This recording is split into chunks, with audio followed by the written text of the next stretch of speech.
नमस्कार दोस्तों, स्वागत करते हैं वेकअप योद्धा में। अगर आपने अभी तक हमारे चैनल को सब्सक्राइब नहीं किया है तो जरूर कीजिएगा, ताकि इस तरह की इंफॉर्मेटिव वीडियो सबसे पहले आप लोगों को देखने को मिले। अगर अच्छा लगता है तो लाइक, शेयर और कमेंट जरूर कीजिएगा। अहिंसा के पुजारी और राष्ट्रपिता कहलाने वाले महात्मा गांधी जी को बापू नाम से भी संबोधित किया जाता है। महात्मा गांधी जी का जन्म शुक्रवार 2 अक्टूबर 1869 को एक साधारण परिवार में गुजरात के पोरबंदर नामक स्थान में हुआ था। इनका पूरा नाम मोहनदास करमचंद गांधी है।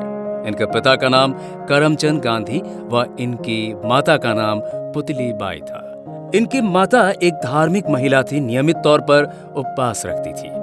गांधी जी का पालन पोषण वैष्णव मत में विश्वास रखने वाले परिवार में हुआ था। जैन धर्म का महात्मा गांधी जी पर अत्यधिक प्रभाव पड़ा, जिस वजह से अहिंसा, सत्य जैसे व्यवहार स्वाभाविक रूप से गांधी जी में बचपन से ही पनपने लगे थे। वो अपने माता पिता के सबसे छोटे संतान थे। उनके 2 भाई और 1 बहन थी। गांधी जी के पिता हिंदू तथा मोर बनिया जाति के थे। लोग गांधी जी को प्यार से बापू कहते थे। गुजराती इनकी मातृभाषा थी। साधारण जीवन, उच्च विचार वाले बापूजी ने अंग्रेजी हुकूमत से अंतिम सांस तक अहिंसा की राह में चलते हुए संघर्ष किया। भारत छोड़ो आंदोलन, असहयोग आंदोलन, सविनय अवज्ञा आंदोलन में हर तबके के लोगों को अपने साथ जोड़कर भारत को आजादी दिलाने में गांधी जी ने अहम योगदान दिया है। मेरा धर्म सत्य और अहिंसा पर आधारित है। सत्य मेरा भगवान है, अहिंसा उसे पाने का साधन। महात्मा गांधी जी का जन्म एक साधारण हिंदू परिवार में हुआ था। इनका पिता करमचंद गांधी जी दीवान थे। गांधी जी वैसे तो हर धर्म को समान मानते थे, किंतु उन पर जैन धर्म का विशेष प्रभाव पड़ा। जैन धर्म में अहिंसा को सर्वोपरि रखा गया है। इसी अवधारण के परिणाम स्वरूप गांधी जी ने अपने सत्याग्रह में अहिंसा को महत्वपूर्ण स्थान दिया है। गांधी जी भगवत गीता को हमेशा साथ रखते थे और इसका अपने जीवन में अनुसरण करते थे। औसत विद्यार्थी के रूप में इनकी शिक्षा अल्फ्रेड हाई स्कूल से हुई थी। विद्यार्थी जीवन में इन्होंने यदा कदा पुरस्कार भी जीते। पढ़ाई में तेज नहीं थे, किंतु वे घरेलू काम और माता पिता की सेवा में ही मन लगाया करते थे। गांधी जी सच्चाई के प्रतीक राजा हरिश्चंद्र को अपना आदर्श मानते थे।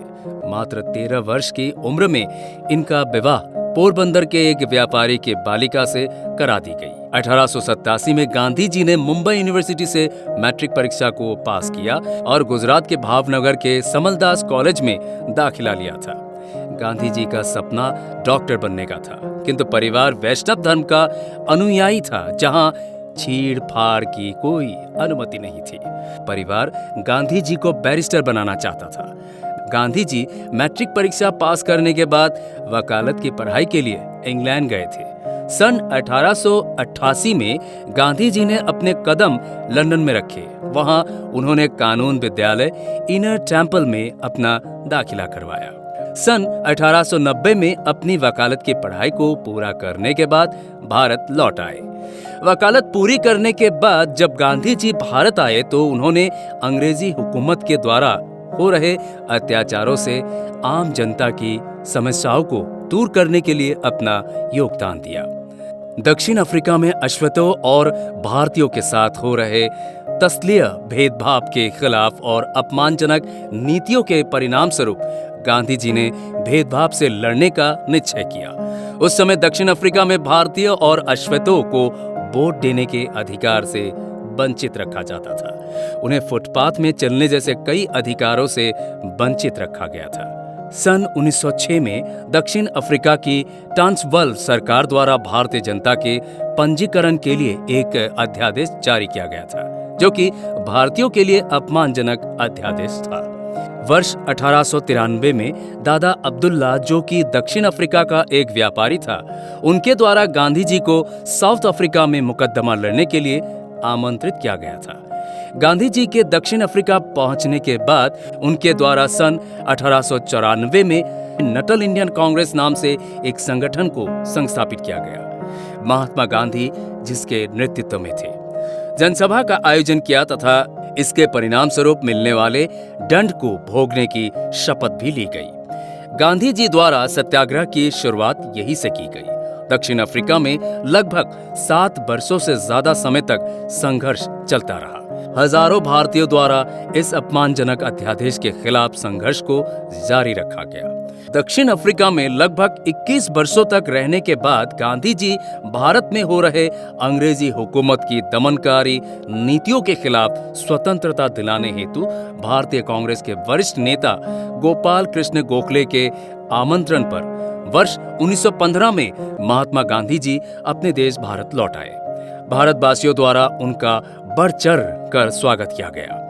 जनता द्वारा उन्हें महात्मा से संबोधित किया जाने लगा।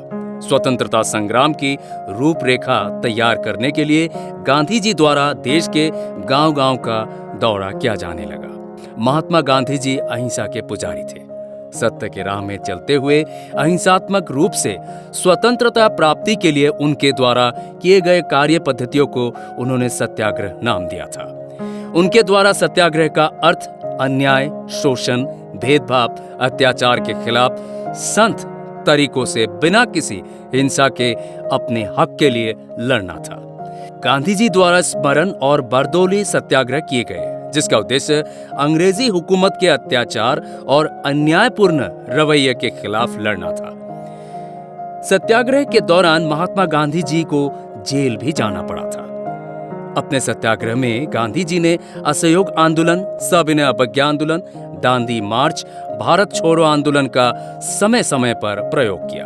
अंग्रेजी हुकूमत को भारत से निकाल फेंकने के लिए 8 अगस्त 1942 को महात्मा गांधी जी द्वारा भारत छोड़ो आंदोलन शुरू किया गया था। 1942 भारत के इतिहास में आजादी के लिए किए गए आंदोलनों में से एक महत्वपूर्ण आंदोलन रहा है। ब्रिटिश सरकार को जड़ से उखाड़ फेंकने के लिए गांधी जी द्वारा चलाया गया आंदोलन है, जिसमें जनता ने बढ़ चढ़कर हिस्सा लिया था। इन सभी सत्याग्रहों और आम जनता के योगदान से 15 अगस्त 1947 में भारत को स्वतंत्रता करने में अपनी अहम भूमिका निभाई। गांधी जी को उनके ही शिष्य नाथूराम गौडसे द्वारा 30 जनवरी 1948 को गोली मारकर हत्या की गई थी, जिसके बाद इस महान व्यक्तित्व के जीवन का अंत हो गया। किंतु गांधी जी आज भी उनके विचारों के साथ हमारे बीच जिंदा है। गांधी जी की मृत्यु हो जाने के बाद से उनकी याद में प्रत्येक वर्ष 30 जनवरी को शहीद दिवस मनाया जाता है। गांधी जी के 3 सिद्धांत: ना बुरा बोलो, ना बुरा सुनो, ना बुरा देखो।